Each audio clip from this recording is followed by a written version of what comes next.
Hello dear students, सिद्धि English school YouTube channel में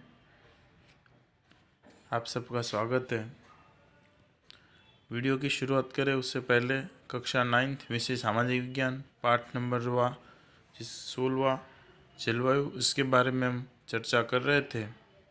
इस पाठ के अंतर्गत अगले वीडियो के अंदर हमने भारत की जलवायु के बारे में चर्चा की थी। इसके अंतर्गत कि भारत की जलवायु में विविधता देखने को मिलती है। कहीं पर ठंडे प्रदेश है, कहीं पर गर्मी वाला है, तो कहीं पर ज़्यादा वर्षा वाला विस्तार भी है। तो इस प्रकार भारत की भूपृष्ठ में विविधता है, वैसे ही भारत की जलवायु के अंदर भी विविधता देखने को मिलती है। इसके बारे में हमने अगले वीडियो के अंदर चर्चा की थी। अब वीडियो को आगे बढ़ाते हैं और इसके दूसरे चरण की ओर आगे बढ़े जिसमें जलवायु को प्रभावित करने वाले कारकों के बारे में जानकारी प्राप्त करनी है। तो पृथ्वी की सतह पर तापमान, वातावरणीय दबाव, पवन, नमी, बरसात आदि वातावरणीय तत्वों के अनुपात और वितरण पर अंकुश रखने वाले कुछ कारक हैं जो जलवायु को प्रभावित करने वाले परिबल माने जाते हैं। पृथ्वी की सतह पर तापमान, वातावरणीय दाब, पवन, नमी, बरसात आदि वातावरणीय तत्वों को अनुपात और वितरण में अंकुश रखने के लिए कुछ प्रभावित कारण हैं। भारत की जलवायु को प्रभावित करने वाले कारक नीचे अनुसार हैं। भारत की जलवायु को प्रभावित करने वाले कारक नीचे अनुसार हैं, जिसमें किताब के अंदर कितने दर्शाए गए हैं? 4 दर्शाए गए हैं। अक्षांश, समुद्र से दूरी, समुद्र तल से ऊंचाई, उसके पश्चात वातावरणीय दबाव और पवन।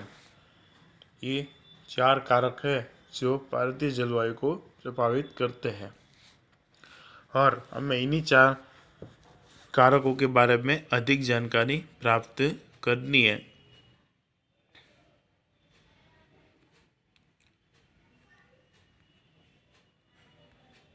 पृथ्वी की सतह पर जलवायु का प्रकार अलग प्रदेशों के अक्षांश के अनुसार बदलता है। पृथ्वी की सतह पर जलवायु का प्रकार अलग अलग प्रदेशों के अक्षांश के अनुसार बदलता है। जलवायु में तत्वों का वितरण अधिकतर अक्षांशों पर आधारित होता है। जलवायु में तत्वों का वितरण अधिकतर अक्षांशों पर आधारित है। अक्षांश कौन कौन सी है? कर्कवृत्त, विषुववृत्त और मकरवृत्त। अगर पृथ्वी के गोला देखो तो उसमें उत्तरी ध्रुव और दक्षिणी ध्रुव बराबर 2 ध्रुव आते हैं, जिसमें दोनों ध्रुव के ऊपर का हिस्सा जो कैसा है, बर्फ से ढका हुआ है। ये 8वीं कक्षा के अंदर तुम लोग पढ़ के आ गए हो। जिसमें कर्कवृत्त है वो ठंडा है, विषुववृत्त है वो गर्म है, और मकरवृत्त भी क्या कहलाता है? मकरवृत्त भी ठंडा कहलाता है। विषुववृत्त इसलिए गर्म है क्योंकि वो हमेशा सूर्य के सामने रहता है। तो 2 अक्षांशों के बीच 111 किलोमीटर का अंतर होता है। 2 अक्षांशों के बीच कितना अंतर होता है? 111 किलोमीटर का। विषुववृत्त और कर्कवृत्त, कर्कवृत्त और विषुववृत्त और कर्कवृत्त, और विषुववृत्त और मकरवृत्त। तो इन तीनों के बीच के अंतर कितना अंतर है? तो 111 किलोमीटर का अंतर है तीनों के बीच में। मतलब कर्कवृत्त से विषुववृत्त का 111, विषुववृत्त से मकरवृत्त का 111 के आसपास के। तो विषुववृत्त रेखा के आसपास के प्रदेशों पर सूर्य की किरणें लंबवत पड़ती है, इसलिए वहाँ 12 मास गर्मी पड़ती है। और पृथ्वी के गोले में विषुववृत्त कहाँ से गुजरता है? एकदम मध्य से, और उसके ऊपर 12 मास सूर्य की किरणें कैसी पड़ती है? लंबवत, यानी कि सीधी पड़ती है, जिसकी वजह से वहाँ पर 12 मास गर्मी रहती है।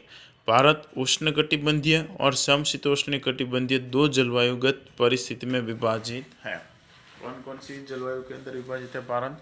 उष्णकटिबंधीय और समशीतोष्णकटिबंधीय। उष्णकटिबंधीय यानी कि भारत का जो दक्षिणी इलाका है, बरोबर, कर्कवृत्त के नीचे का हिस्सा, कर्कवृत्त में एकदम मध्य से भारत को 2 हिस्सों में विभाजित करती है। तो उसमें जो हिस्से का नीचे का हिस्सा है वो उष्णकटिबंधीय है, जबकि ऊपर का जो हिस्सा है वो क्या? समशीतोष्णकटिबंधीय विस्तार है। उसके पश्चात है समुद्र से दूरी। तो जलवायु को प्रभावित करने वाला दूसरा कारक है समुद्र क्षेत्र से स्थल क्षेत्र की दूरी, कि भाई जो क्षेत्र है, स्थल क्षेत्र विस्तार, वो समुद्र से कितनी ऊंचाई पर आया हुआ है, ये भी निर्भर करता है जलवायु को प्रभावित करने के लिए। सूर्य की गर्मी संग्रहित करने की तथा उसका ग्रहण त्याग करने की शक्ति जमीन और पानी में अलग अलग होती है। सूर्य की गर्मी और संग्रहित करने की तथा उसका ग्रहण और त्याग करने की शक्ति जमीन और पानी में अलग अलग होती है। क्यों? क्योंकि अगर पानी के अंदर सूर्य की किरणें कितनी भी गर्म पड़ेगी तो क्या होगा, पानी गर्म होगा, लेकिन उसके नीचे जो जमीन रही है वो उसको गर्म होने नहीं देगा, क्योंकि जब तक पानी गर्म होगा तब तक क्या होता है, पृथ्वी पर प्रभाव नहीं पड़ता है। जबकि अगर जमीन पर ही सूर्य की किरणें सीधी गिरेगी तो क्या होगा कि भूमि के नीचे का हिस्सा तो लावा से भरा हुआ है, ठीक है, वो तो पहले से अंदर से गर्म रहती है और ऊपर से सूर्य की किरणें भी उसके ऊपर पड़ेगी तो क्या और भी गर्म होगी। परिणाम स्वरूप समुद्र और उसके तटीय भूमि भागों पर सम जलवायु होती है। समुद्र और उसके तटीय भूमि भागों पर सम जलवायु होती है, यानी कि समुद्र के अंदर, समुद्र के किनारे के जो विस्तार है वहाँ पर सम वायु रहती है, ना ही तो ज़्यादा गर्मी पड़ती है ना ही तो ज़्यादा ठंडी पड़ती है। ठंडी के काल के अंदर जो समुद्र है, पानी है, उसके अंदर से गर्म हीट निकलती है, ठीक है। भारत में जबकि किनारे से दूर अंदर के भागों की तरफ आने पर भूमिखंडों की जलवायु विषम बनती है, और जैसे ही समुद्र से दूर दूर जाए तो उसकी दूर जाने वाले जो भी विषय है, जो भी भूमि भाग है, वहाँ पर जलवायु विषम बनती जाती है।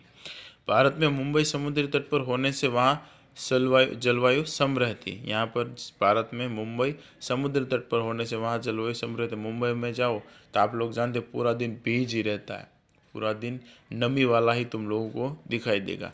जबकि नागपुर या दिल्ली समुद्र से दूर होने से वहाँ की जलवायु विषम होती है। जबकि नागपुर और दिल्ली समुद्र से दूर होने के कारण वहाँ की जलवायु विषम रहती है, वहाँ पर गर्मी का अनुभव होता है।